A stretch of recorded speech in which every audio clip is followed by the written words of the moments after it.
Why did you let him kill me?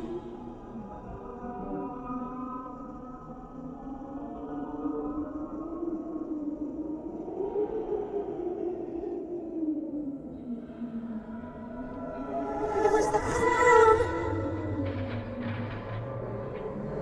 Make the clown go away.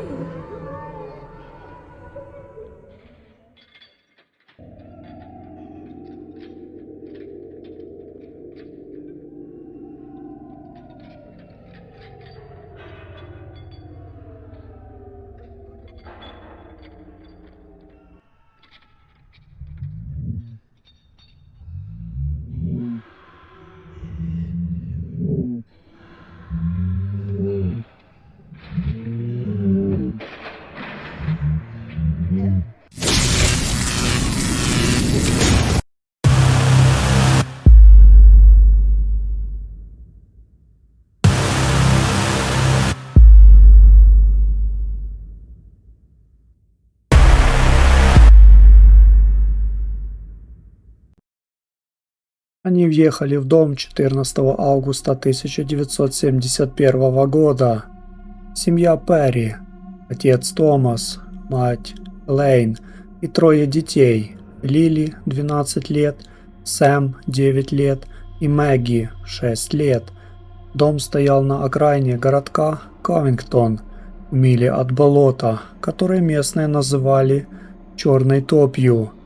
Риэлтор отдал его почти за бесценок. «Хорошая цена за такой просторный дом», — сказал он, не глядя в глаза Томасу. Томас не спорил. «Почему цена хорошая?» Элейн спросила.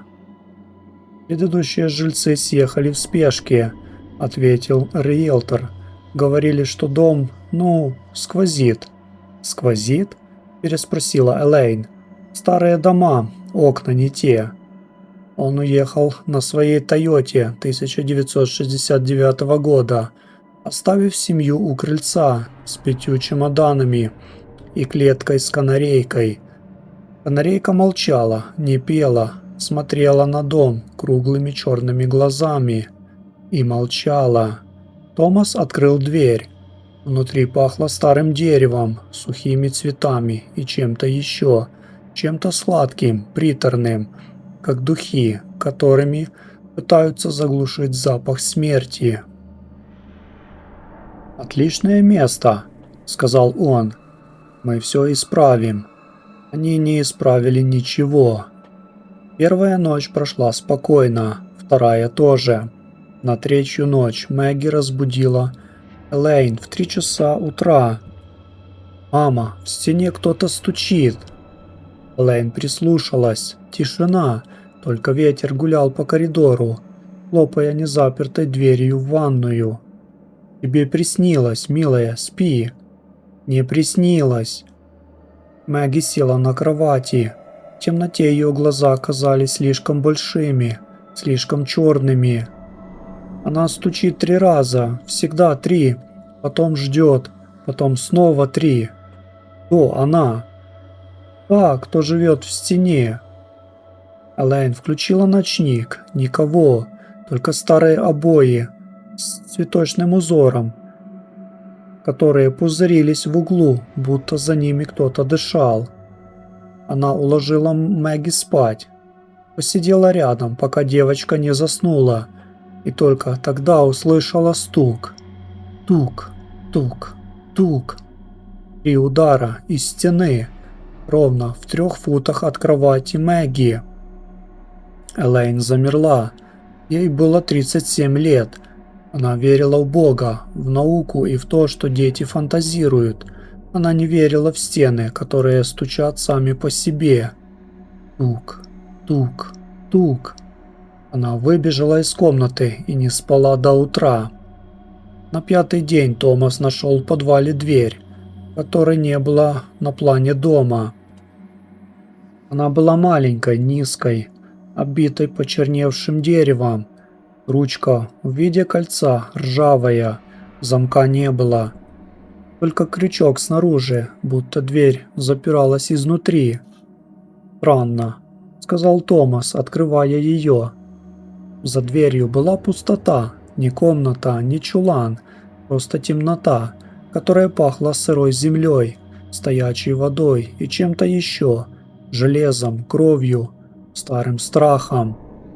Томас черкнул зажигалкой. Луч выхватил из темноты стену в 3 шагах от порога. Стена была исписана. Сотни тысяч слов. Мелким детским почерком. «Не открывай. Она идет. Я лгала. Мама, прости». Томас захлопнул дверь. Надел крючок. «Мы ее забьем досками», — сказал он Элейн за ужином. «Это просто старый чулан.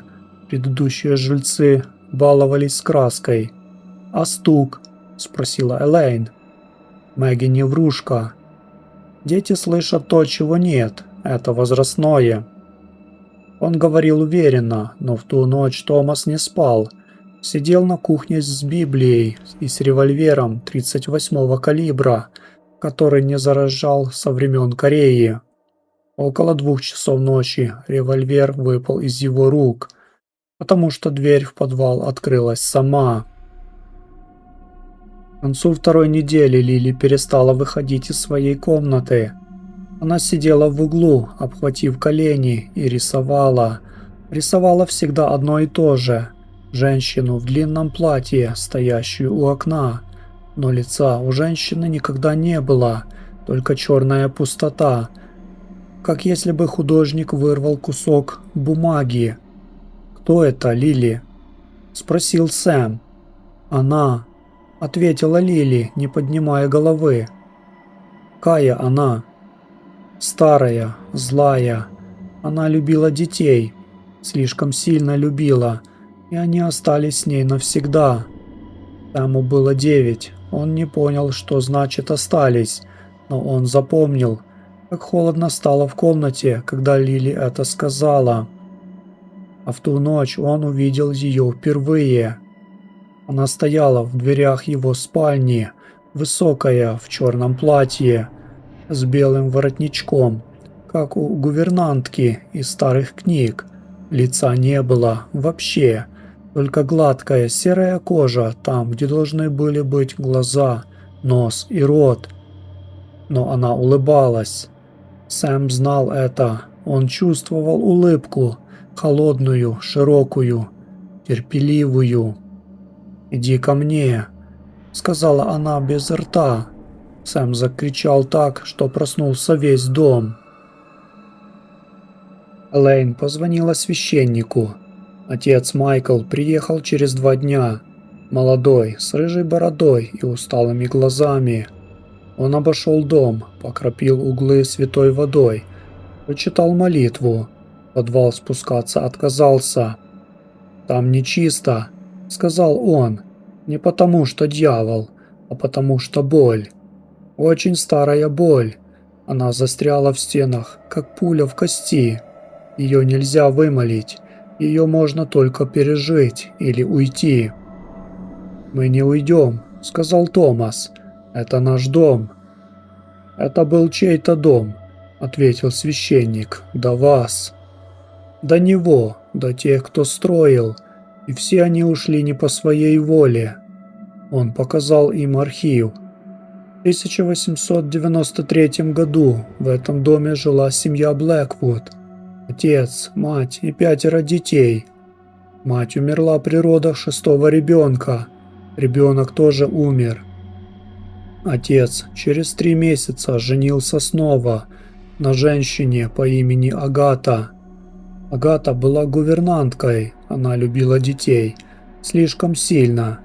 И когда отец узнал, что именно она делала с детьми по ночам, он запер ее в подвале, в той самой комнате за маленькой дверью. Она просидела там 3 недели, ей приносили еду. Она не ела, она кричала, просила прощения, говорила, что любила их, просто любила не так, как надо. Последнюю ночь она написала на стенах слова, все те слова, которые нашел Томас, и повесилась на крючке, который держал дверь. Тело сняли через 3 дня. Дом продали, но Агата не ушла. Она осталась в стенах, искать детей, которых больше не было. «Это просто история», — сказал Томас, закрывая папку. «Бабкины сказки». «Это запись в церковной книге», — ответил отец Майкл. «И полицейский протокол. Она правда повесилась, и правда писала на стенах, и правда дети потом говорили, что видели ее у своих кроватей. Дети фантазируют. Томас».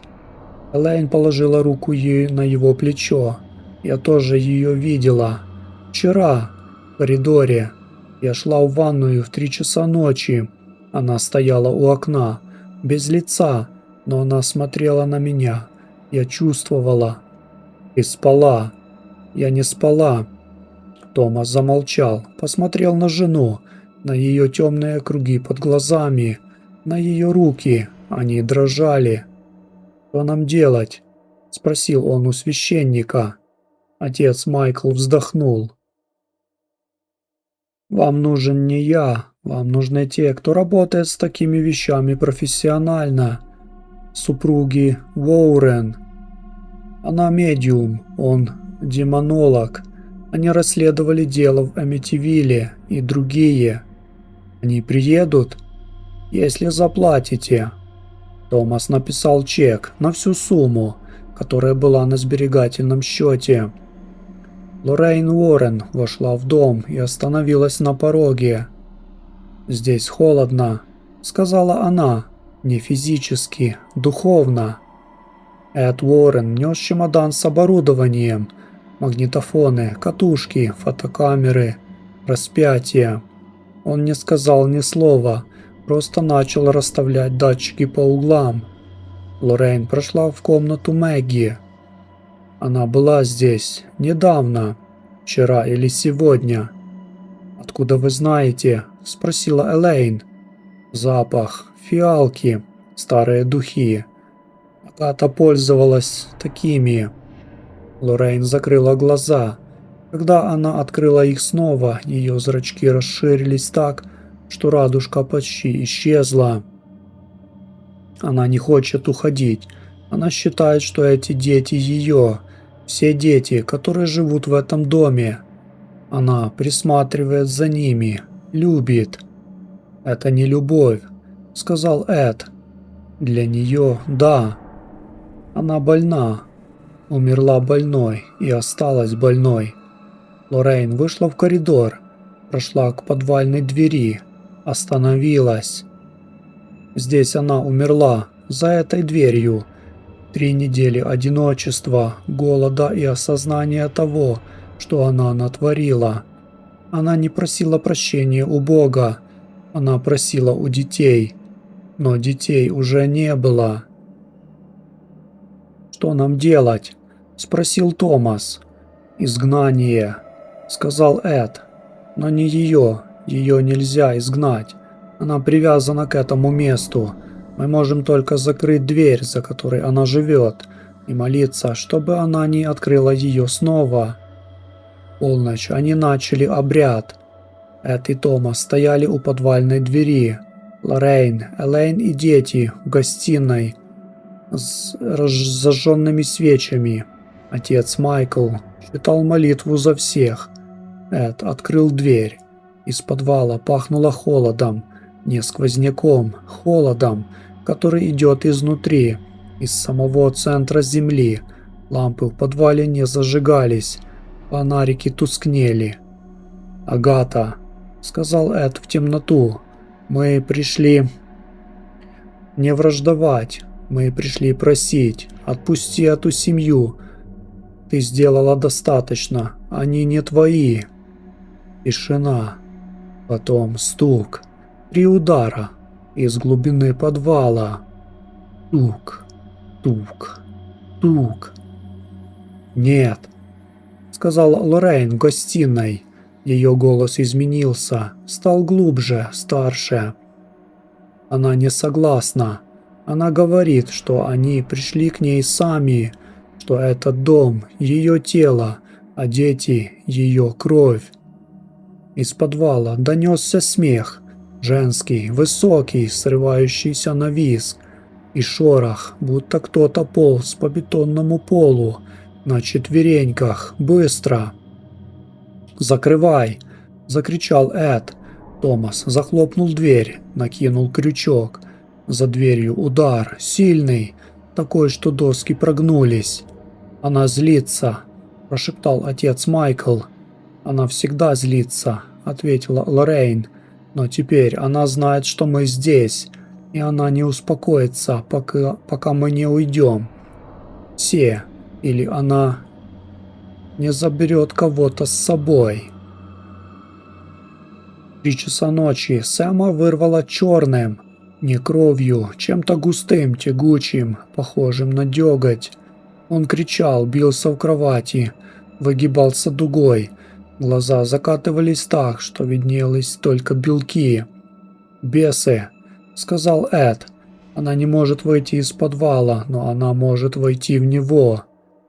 Он держал Сэма, пока Элейн читала «Отче наш». Томас стоял у двери с револьвером, хотя револьвер был бесполезен. Лоррейн прижала распятие к груди мальчика. «Во имя Отца и Сына и Святого Духа, выйди!» Сэм закричал чужим голосом, низким, мужским, хотя ему было 9. «Это мой дом, мои дети. Вы не заберете их!» «Она говорит через него», — сказала Лоррейн. «Она в нем, частично». «Изгоняем!» — крикнул Эд. Они молились 3 часа. Под утро Сэм затих, открыл глаза, обычные, карие, свои, и спросил: «Мама, почему у тебя лицо в крови?» Лейн поднесла руку к щеке. Кровь была из носа. Она не чувствовала, когда пошла. Утром они уехали. Все, кроме Томаса. «Я останусь», — сказал он. «Это мой дом, я купил его. Я заплатил за него. Я не отдам его мертвой гувернантке». «Томас, она убьет тебя», — сказала Лоррейн. «Пусть попробует». Он поцеловал Элейн, обнял детей, посмотрел на дом. В окне 2-го этажа в комнате Мэгги стояла тень, высокая, в платье, без лица. «Я вернусь», — сказал Томас. «Нет», — ответила Элейн. Она знала, он тоже знал, но они сели в машину и уехали, оставили его на крыльце с Библией и револьвером. Через 3 дня Томаса нашли соседи. Он сидел в гостиной, в кресле-качалке, глаза открыты, рот открыт, Библия раскрыта на Псалме 23. «Если я пойду и долиной смертной тени, не убоюсь зла». Револьвер лежал на коленях, разряженный. На стене за его спиной было написано мелом: «Он остался, теперь он мой». Рунар сказал: «Остановка сердца. От страха». Но Элейн знала правду. Томас не испугался. Томас остался. И Агата приняла его, как принимала всех, кто слишком долго смотрел в ее пустоту. Элейн продала дом за полцены новым жильцам через месяц. Те прожили там 2 недели и съехали без объяснений. Следующие жильцы неделю, потом 3 дня. Потом дом стоял пустым 8 лет. В 1979 году его купила молодая пара с 2 детьми. Их фамилия была Харрис. Они переехали 1 мая. Первую же ночь девочка 6 лет проснулась в 3 часа утра. «Мама, в стене кто-то стучит». Мать прислушалась. Тук, тук, тук. «Это просто старый дом, милая, спи». Девочка закрыла глаза. Под кроватью кто-то засмеялся. Женским, высоким, срывающимся на визг смехом. Агата нашла новых детей. Она всегда их находила.